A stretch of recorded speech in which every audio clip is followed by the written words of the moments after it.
Early one cold winter morning while driving my kids to school, I saw a group of people huddled up around one of the stop signs just a few blocks from my house.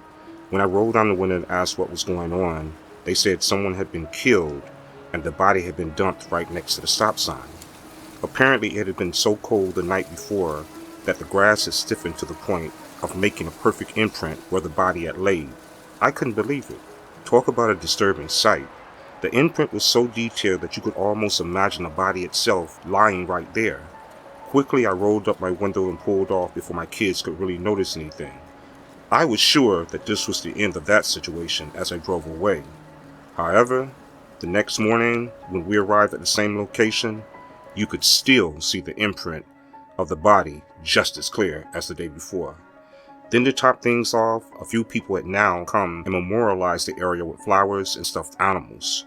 Sure, I could have chosen another route, but for some odd reason, I was being drawn in this particular direction.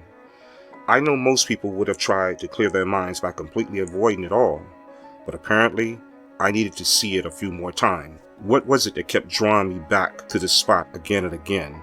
Every time I passed that area, I would feel grief and sympathy for this individual whom I didn't even know. I later found out the person who had been killed was a young man around 18 years old. This marked another unfortunate situation. I just couldn't understand why some people come into this world for such a short span of time. Why are some individuals able to live 70 plus years, and yet other individuals seem to only get a small fraction of that time? What lessons do they learn from such a short stay on Earth? What lessons do those left behind learn from situations such as this? It seems as though someone was always getting shot or killed in Harvey.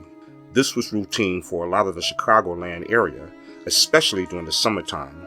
Thankfully, the winters are so cold that for a brief moment, the violence slows down to some degree.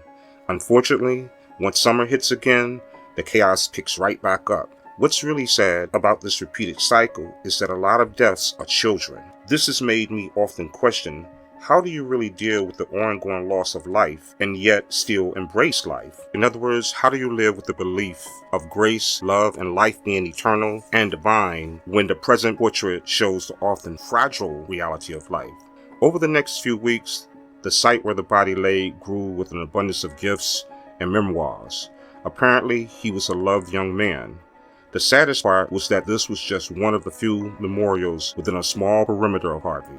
In the summertime, you can find these unfortunate reminders of the slain scattered from the inner city to the suburbs. From all of this, I gave myself a personal mandate to at least try to keep a prayer going on for the city. I had to constantly remind myself of James 5:16, which stated, "The prayers of the righteous availeth much," or more plainly, much can happen through those who believe that God's power is capable of working through them. This was all I had to lean on.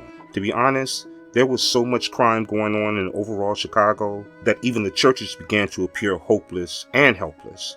For me, desperate measures call for desperate actions. So crazy enough, I personally took it upon myself to begin praying for the whole Chicagoland, city, suburbs, and all. I figured if I could make the slightest difference, then it was worth the effort. On the account of so much happening, I literally watched my prayer life and faith increase significantly. I guess it would take a great measure of faith to believe you could pray for an entire city, or even the world, and expect it to be effective. On top of my faith growing, my prayers themselves actually began to change as well. I began praying that God would use me as a channel by which peace, love, and mercy could flow. I literally claimed peace, love, and mercy throughout the city of Chicago.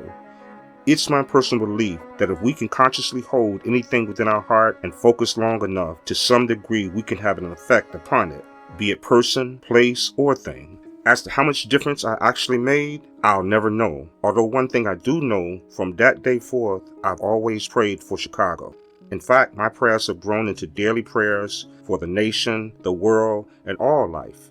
Trust me, this is not easy. The hardest part of the process is not prayer, but the belief that your prayer, your faith, and your focus are effective. In all honesty, I truly believe when the three are working in unison, we become unstoppable and miracles do happen.